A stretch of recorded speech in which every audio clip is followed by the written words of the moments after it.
Hello, John. Hello, Oliver. Today we're going to talk about Dr. William Donohue. He's a man based in New York, is he? I think. He is. There was a programme, he was on a news programme there either on Friday or Friday week, no, I think it was Friday week, on the Raymond Arroyo programme, the World News, news from around the world. And it's a programme that's syndicated by the EWTN, the Return World Television Network, and a marvellous programme that lasts for an hour with different individuals. He interviewed this man, Dr. William Donohue, who is the president of an outfit called the Catholic League in the US, and he's based in New York. He's a great speaker and a supporter for the Christian and Catholic and spiritual way of life in that country. He's a layman, but very articulate, and he kind of is very well reported in the media, by the way, in that country, not just EWTN, because he stands up for the sort of values that are under attack in that country by the court. He expects that the Supreme Court now in the US will do away with this Roe versus Wade decision that the Supreme Court in 1972 brought in to make abortion legal. Just to remind anybody, what was Roe versus Wade? It was a case that a woman brought against a man that she was taken advantage of, raped, and that and the child that she had, she didn't want it. And I don't know whether the word abortion was even in the thing, but in any event, it was that case. You know, whether she was granted in the court that she was in some part of South America, the south part of the US, I'm not sure. But it reached the Supreme Court, and the Supreme Court at that time voted 5-4 to support the result that she got, which was abortion, and to make abortion available for everyone in the States, every woman. And then it was described as woman's health, or something along the complete misnomer.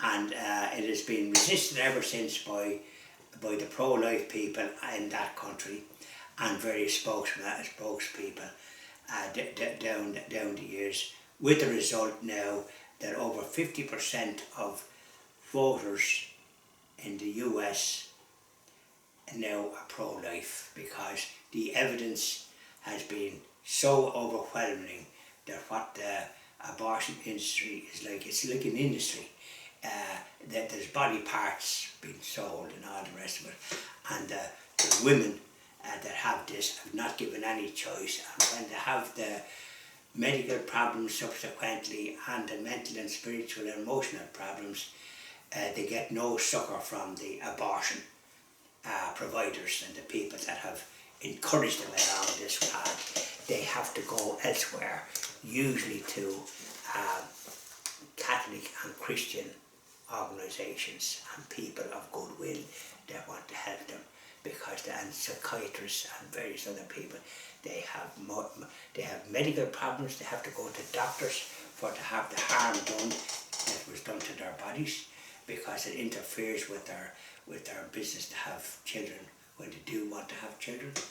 And so the fact that this man, Dr. William Donohue, a great spokesman, a man of, I'd say, mature years at this stage, certainly 60s now, maybe more, but has been very active and great at getting the point of view across of what the difficulties that has led in America to the fractured society, to the suicides is absolutely out of all proportion, to the breakdown of marriage, to the fact that the majority of children now born is to unmarried mothers, the attack on family life. So all this now has come to the fore. Unfortunately in the US, and this is one of the things that you will not hear reported here, the administration led by President Trump is now very much pro-life and anti-this abortion. And what they're doing in the border is trying to prevent the influx of drugs, which is destroying the country also, coming from that coming from the drug cartels in Mexico and in South America. So it's not the sort of the media concentrating children and people being separated. Issues that nothing to do with the reason for the protection of the US from the drugs. They've tried to bring them in by the sea, but they have patrols that are able to stop them. But there's such an amount coming in that this is the way they can only do it. But the media and the Democratic Party are singing from a different tune, because they have a pro-abortion approach. So it's a very divided country at the moment. But fortunately, an administration like that, do you think the administration in this country that we have, this government, would have been like what it is in the US? That our administration is Varga and the Fine Gael government. Look what they presided over. Look what the way they deluded the Irish people. So Dr. William Donohue, he certainly, I'd love to have him here. I'd love to have him here, and I'm going to contact various people that might be in a position to invite him, because he would be a speaker that would inspire. He's inspired people in the US, a marvellous speaker, and I suggest anyone that has access to the internet would check it out by looking up him and the Catholic League in the US. Very good. They might get some help from it. And is he part of the Catholic League? He is. He's the president. Oh, he's the president. Okay. Yeah. But it's not one of these conservative. And of course, this is the label now that's been heaped on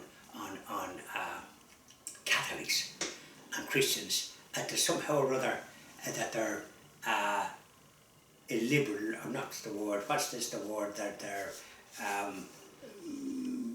too conservative and are not in this pro of all this sort of life that now this government is. They're just not cool.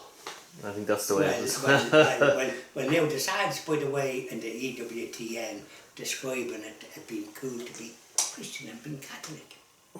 Very cool. Young people, yeah, correct, and which they are, but that message is not being promoted here by this media. Yeah. Okay. Thanks very much, John. Thanks very much, Oliver.